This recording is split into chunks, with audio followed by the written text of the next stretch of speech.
Ayan na guys. Ayan guys, pupunta kami ngayon sa Port Credit Farm. First market. Ayan guys. Kasama natin for today's vlog guys ay si Carlos, si Roxanne, si Betis, saka si Hi fans. Ryan. Ayan guys.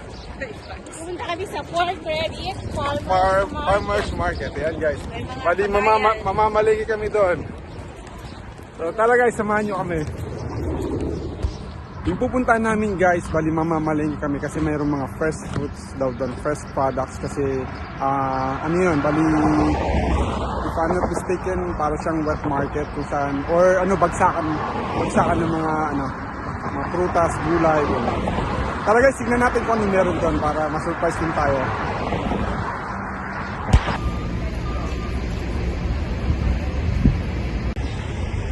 Bali, nagdalawang sakay kami guys. Doon dito kami sa Square One. Then, isang sakay pa din. Nandun na kami sa, sa pupuntahan namin. Antay lang tayo ng bus guys.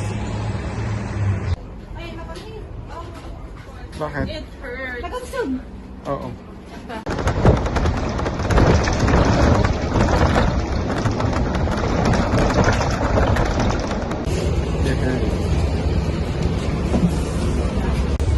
Ayun guys, nandito na kami, konting lakad na lang at pararating na rin namin ang palengke na yan.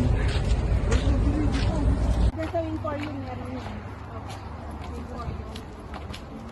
Beauty. Guys, nandito na kami, bali konting lakad lang muna sa binabaan namin. Then ayun na siya guys, oh. Ayun.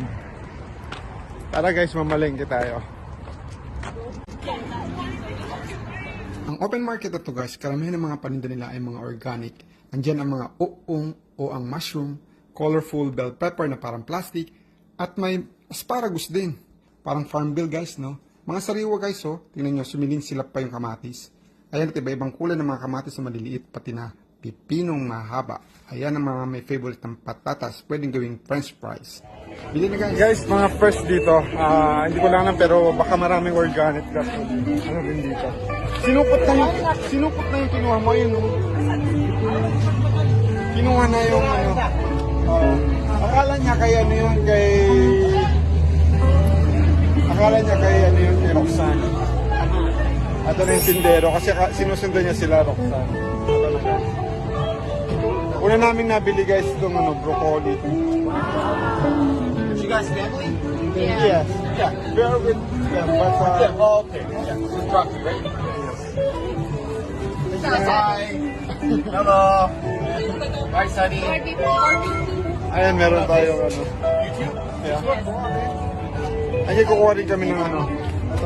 See you again bukas guys para sa isa pang episode. Thank you for watching.